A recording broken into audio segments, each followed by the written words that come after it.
In the last episode, we discussed the disobedience and transgression of the Israelites, and how the prophet Moses was separated from them. Now, in today's episode, we are going to begin a Bible study. But this time, we won't just be studying the Bible, we will also be comparing its details with other historical sources. These include ancient cuneiform inscriptions discovered from the Babylonian era.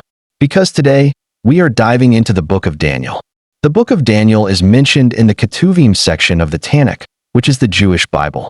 There are various opinions about whether Daniel was a prophet or not.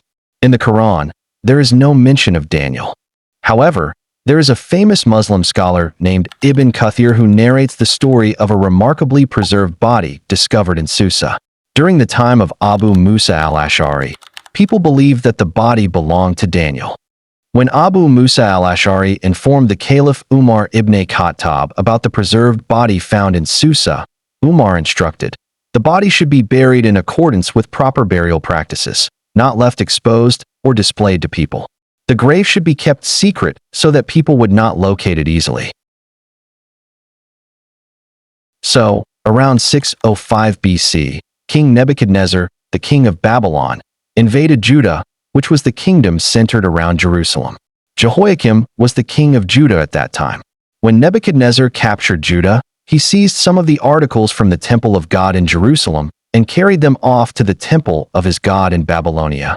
The king then ordered the chief of his court officials to bring intelligent, physically fit, and attractive young men from the Israelites to serve in the king's palace. Among those chosen were Daniel, Hananiah, Mishael, and Azariah. The king also assigned them a daily portion of food and wine from the king's table. However, Daniel chose not to defile himself with the royal food and wine. Instead, he requested to be given vegetables and water to drink. You might be wondering why Daniel chose not to eat the royal food and drink the wine, while many Jews and Christians today do consume wine. Well, for that, we have to dive deep into the subject.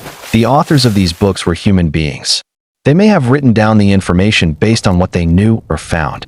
As for their intentions, only God knows. They will be judged according to their intentions. However, being human, they could have made mistakes. That said, I have a question about the person who arranged the Book of Daniel. Because the Tanakh is divided into three parts. The first is the Torah, which is the law. The second is Nevi'im, which includes the books about the prophets. And the third is Ketuvim, which contains poetry, wisdom, and other writings. Why was the Book of Daniel placed in Ketuvim and not Nevi'im? What do you think? Which section of the Tanakh should the Book of Daniel be placed in?